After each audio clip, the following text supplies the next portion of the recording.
Chapter 13, Trouble with Flowers. It's the night of the holiday concert when we sing about Santa and dreidels and Kwanzaa. The best part is getting a new dress.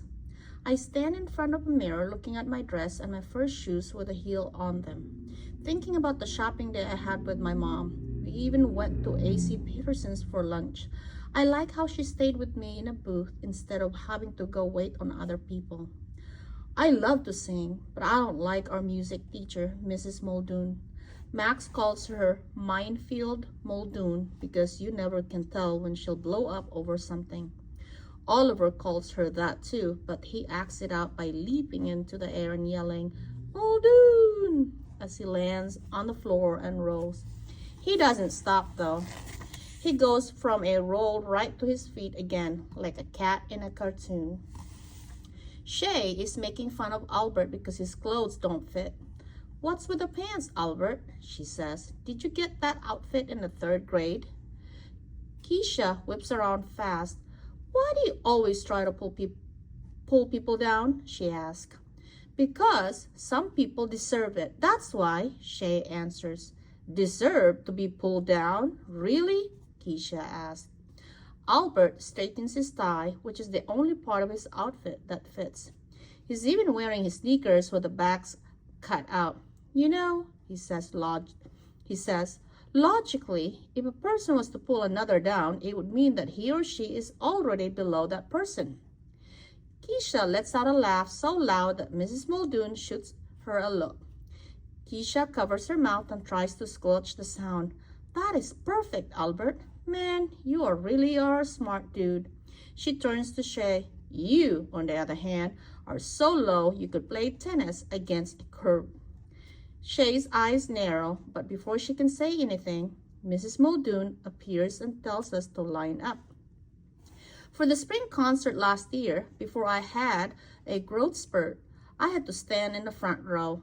I like when Travis called me a dime among pennies, but this year I get to stand toward the back of the line with taller kids, right next to Keisha. I look over at her. I love how she stuck up for Albert. She had the guts that I didn't in the cafeteria. I wish I could be braver. We all stand, waiting to file into the auditorium. Oh, Mrs. Muldoon, I love your dress, Shay says. Mrs. Muldoon lights up like a bulb. Why, thank you, Shay. Your parents have raised such a nice young lady. Oh, thank you very much, Mrs. Muldoon. Shay smiled, but when she turns away toward Jessica, she rolls her eyes and she keeps glaring at Keisha. I decide I won't think about how mad she makes me, and I'll think instead about how all the girls get to carry a bouquet of flowers. That's the good news. The bad news is that they have been donated by Jessica's father, the florist. It's nice of him, but Jessica hasn't stopped bragging about it. Mrs. Muldoon walks down the line, handing out the most beautiful bouquets I have ever seen, like the ones that brides carry. Dark red ribbons that wind around the stems like a barbershop light pole.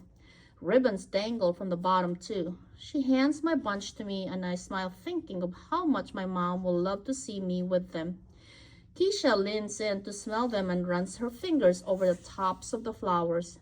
Then one of the white buds falls off and bounces off the top of her shiny black shoe. Mrs. Muldoon is there in a second. What do you think you're doing? Mrs. Muldoon grabs the flowers from Keisha's hands. Keisha looks up. No, please don't. I didn't mean. These flowers are a gift, and if that's how you're going to treat a gift, with a complete lack of respect and gratitude, then you, Keisha Almond, will be the only girl without flowers.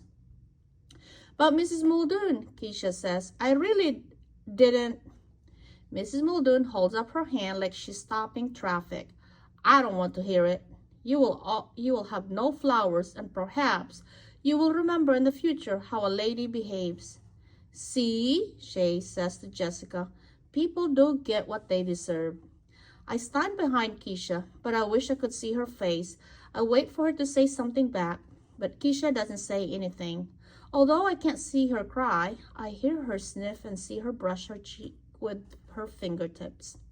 And I watched a mind movie of me being the only girl without flowers, marching in to see all the parents, and the look on my mom's face, how she'd be the only sad parent in a sea of smiling ones, and how I'd feel like I was less than everyone else.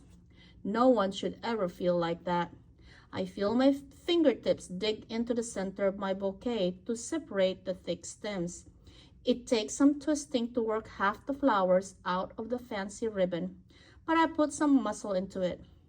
Stems crack and leaves and petals fall, spinning in the air, landing all around my shiny new shoes. Mrs. Muldoon has turned around to stare. Her mouth is open wide enough for a bird to build a nest in. I hold her gaze as I hand half the flowers to Keisha. Well, she can have some of mine then. In the end, neither of us had flowers when we walked into the auditorium, but we had bigger smiles than anyone else.